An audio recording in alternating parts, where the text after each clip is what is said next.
Hello friends, आज के इस वीडियो में हम बात करेंगे इंटरनेशनल डांस डे 2020 की।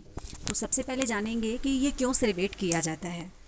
तो इंटरनेशनल डांस डे उन लोगों के लिए होता है जो सरकारी राजनेताओं या संस्थानों के लिए एक प्रकार के जागृत आह्वान है, यानी कि लोगों को डांस के प्रति अवेयर करना, जिन्होंने अभी तक नृत्य के महत्व को नहीं पहचाना है।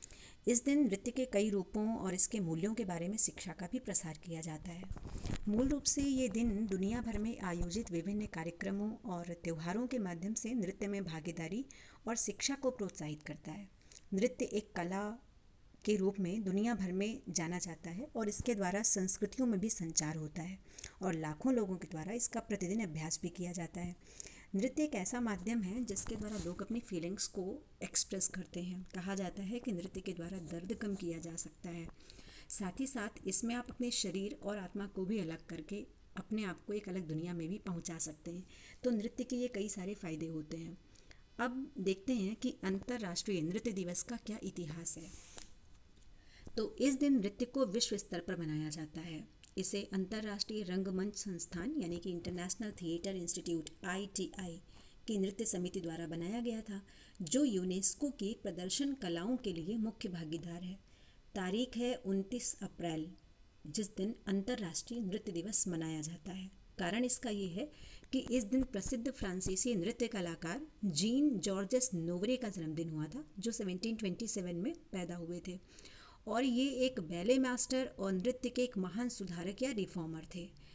अंतर्राष्ट्रीय नृत्य दिवस वाले दिन कई प्रकार के इवेंट्स का आयोजन होता है और ये जो आयोजन होता है ये यूनेस्को द्वारा ITI करती है।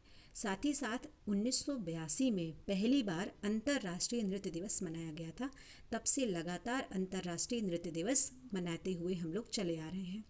यहाँ तक कि अंतर्राष्ट्रीय नृत्य दिवस में जो ITI है ये एक मेज़बान शहर को चयन करती है उसका, और बहुत सारे कार्यक्रमों का आयोजन किया जाता है जहाँ कई नृत्य प्रदर्शन, शैक्षिक कार्यशालाएं, गणमान्य व्यक्तियों द्वारा भाषण दिया जाता है, नृत्य कलाकार आते हैं, मानवीय परियोजनाएं होती हैं, ऐसे बहुत सारी चीज़ें होती हैं। साथ ही साथ open door course, exhibition, articles, road show, ऐसे विशेष प्रदर्शन भी इस दिन किए जाते हैं।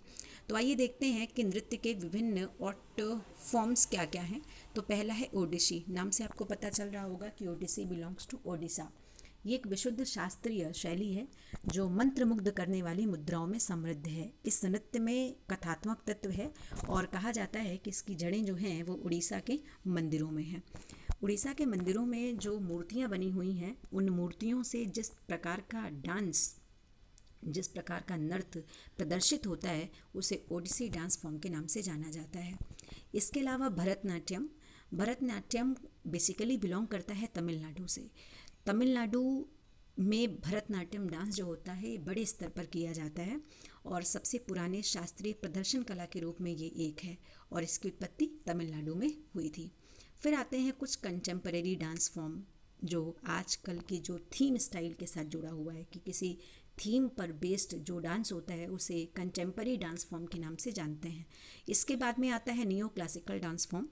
ये एक प्रदर्शन कला का नवीनतम रूप भी है। नियो क्लासिकल बैले एक 20वीं सदी की शैली है जो अपने रूसी पूर्ववर्ती से ली गई है और पारंपरिक बैले शब्दावली का उपयोग करती है, लेकिन शास्त्रीय बैले की तुलना में ये कठोर है। नियो क्लासिकल बैले में नृत्य आमतौर पर अधिक चरम टेम्पो और अधिक तकनीकी के साथ किया जाता है। संरचना पर ध्यान इस डांस फॉर्म की प्रमुख विशेषता होती है।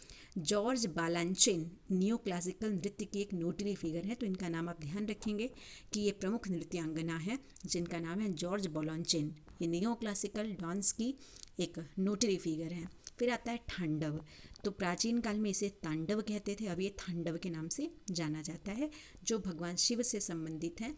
जो भगवान शिव की एक नटराज की मूर्ति है वो भी तांडव नृत्य से ही संबंधित है।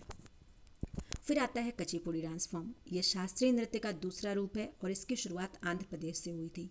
कहा जाता है कि जो कुचिपुड़ी नृत्य होता है इसमें किसी एक नाटक को प्रदर्शित किया जाता है और जो हिंदू संस्कृत में एक ग्रंथ है जिसका नाम है नाट्य शास्त्र, पहली बार उसमें इस डांस का नाम मिलता है।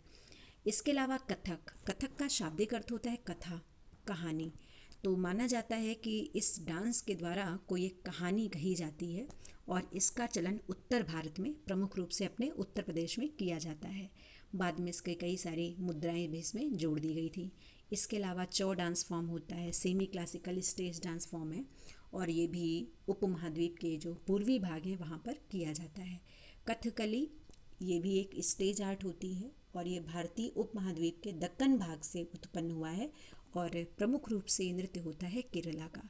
फिर मणिपुर डांस फॉर्म, नाम से पता चलता है कि ये देश के उत्तर पूर्वी भाग मणिपुर में होता होगा और ये भी एक प्रकार का शास्त्रीय नृत्य है जो भारतीय देवी देवताओं के शुद्ध भारतीय पौराणिक कहानियों के इर्द गिर्द घूमता है।